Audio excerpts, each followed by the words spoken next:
Good morning, guys. Another day on the homestead. I got up this morning feeling pretty good, and I decided I would go out and see if I can forage some mushrooms. Couldn't find any mushrooms, not edible ones this time, but I started noticing all the little sassafras saplings just sprouting up everywhere.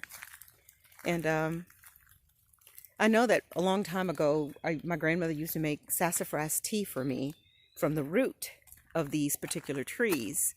And it was delicious to me, but I understand that the FDA has said that you can't use that anymore because some people are real sensitive to there's some kind of chemical in it. But still, a lot of people use it.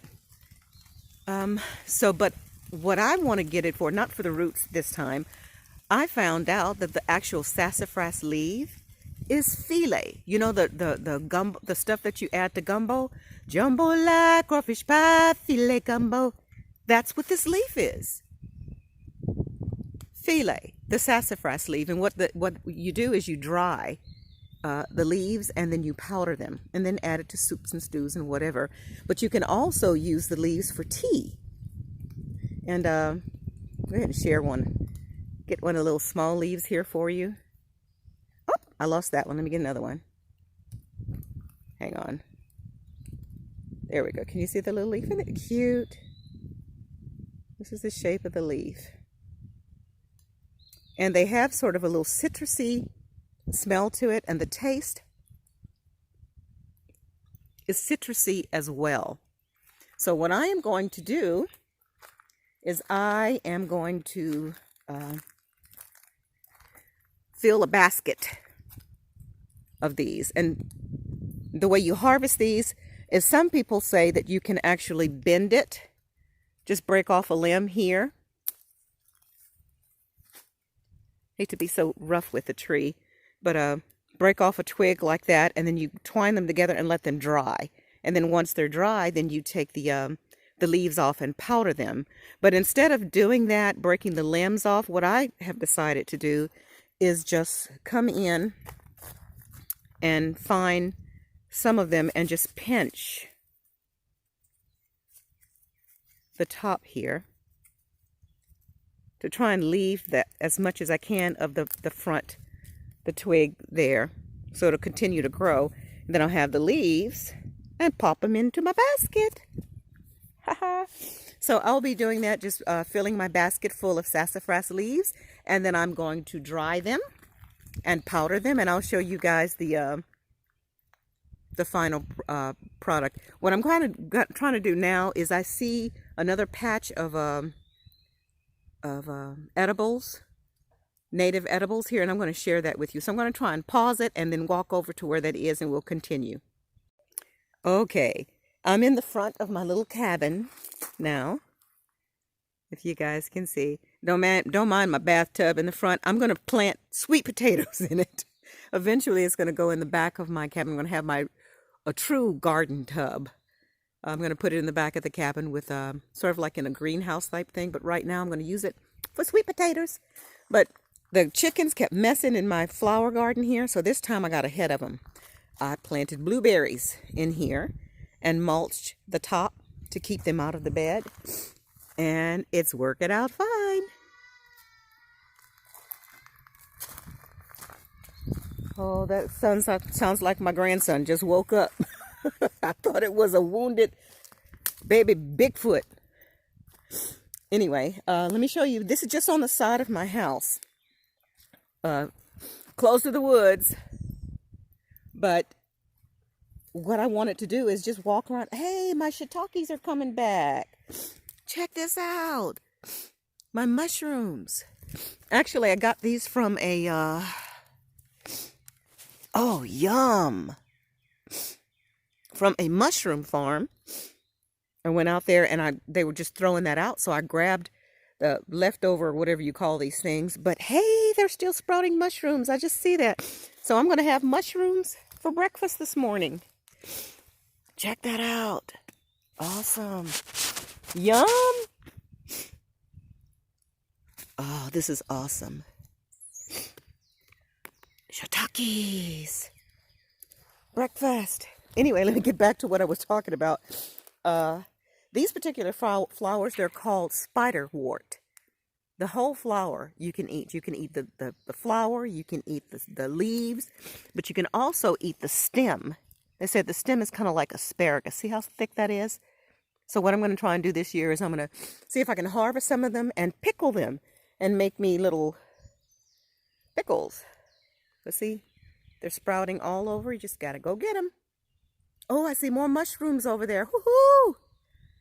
Awesome, awesome, awesome. What we did is, again, I had piles of wood there. So what I did is we put just a line of those spent logs across there where the other dead wood is. And I see mushrooms are all sprouting in there. So we have an established shiitake bed. I'm excited about that.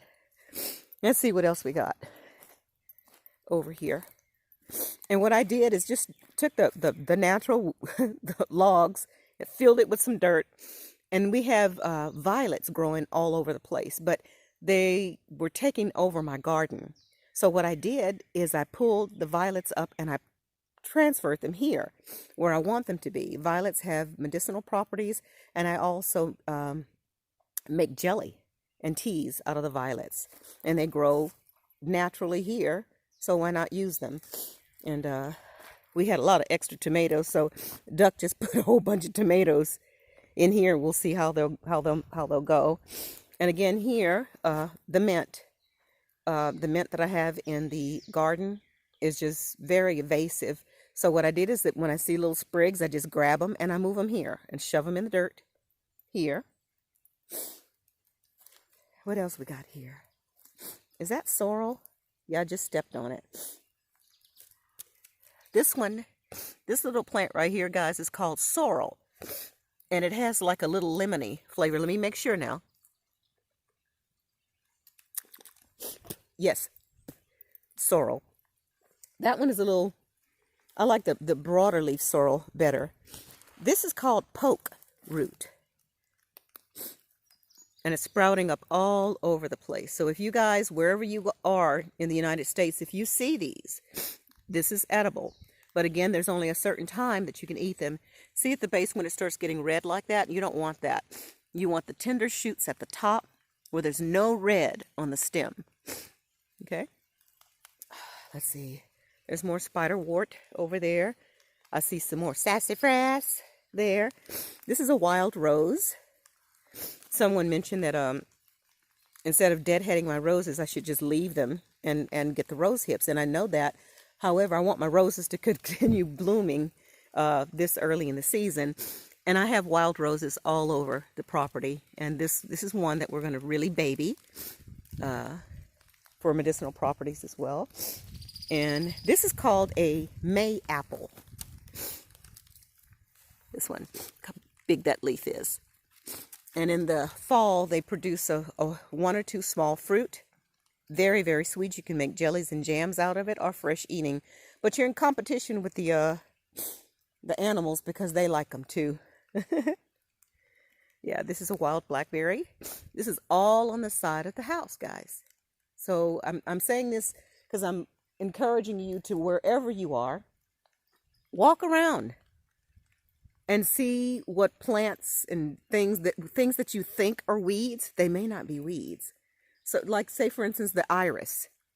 I thought it was just a pretty flower, and it is a pretty flower, but did you know you can eat the root? The same thing for hostas. You can eat the root of the hosta as well. Yeah, my friend came over and topped these off with the poke that he had for dinner. Check that out. See how he broke it off at just at the top and leave the base there so it will continue to sprout again, and then he can come back and get another new spring sprout. Anyway, let's see anything else I can see here just on the side of the house. And this stuff I'm not real sure yet. Let me double check, but I think this is what you call Lambsquarters. And it has like a little fuzziness on the leaves, but I'm not real sure about this one, but I think it is. But if it is, this one is edible as well.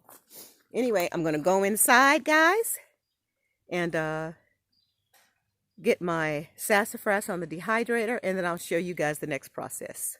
See you in a minute.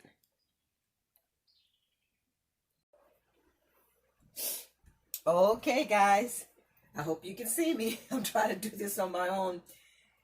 So far, I've got to all the pauses. Anyway, I've already picked all my sassafras leaves, and let me show you how I did it.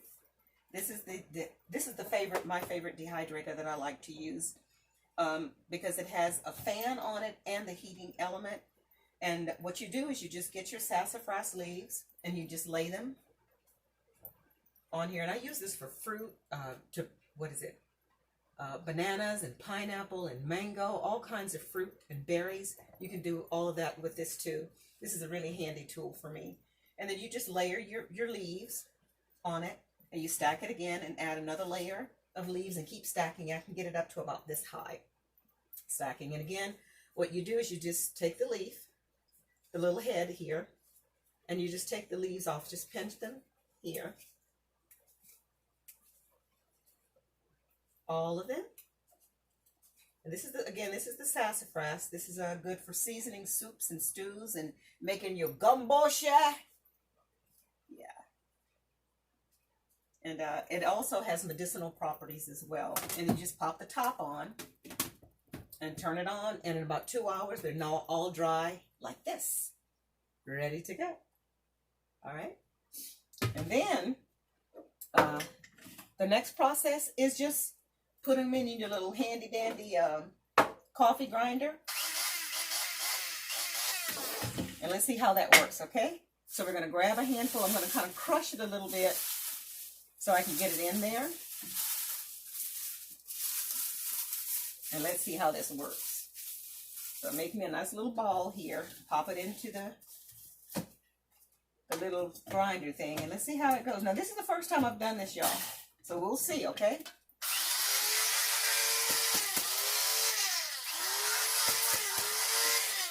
Okay, I think I put too much in here. Hold on. You live and learn, huh? Let's try this. And actually, I should unplug that before I put my finger in there and I'll be walking around like, stop it. Hang on. Okay, pop it back in there. That was too much. He said, what you trying to do, choke me? Okay, let's pop it back on here, plug it back up, and let's see if this will make that bad boy work. Here we go.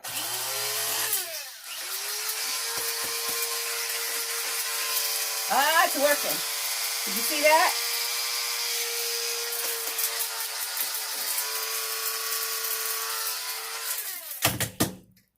And let's check it out. Oh, shack. Got to get these little stems out of here. This little piece. Oh, it smells so lemony. Let me pop it one more time and I'm going to show y'all, okay? I think turn it upside down like it will get all the little, yeah. And I said after you do this process, you can also, look at that. You can also strain it. So let's see what it looks like. Oh, check it out. Jambalaya, crawfish pie, filet gumbo. Check this out, guys. Can you guys see that? Look at that. Filet. I love it. I love it. So I'll be here a while trying to process all of this. And after I finish, I'm going to get my little, hold on, baby. Grandma's doing a live. Hold on, Noah. You can come in, but be quiet. Come on. Shh. I love these little mason spice jars. You can't see, but I have all my spices up there. And what I'm just going to do is just take your little spice jar, pop it in, and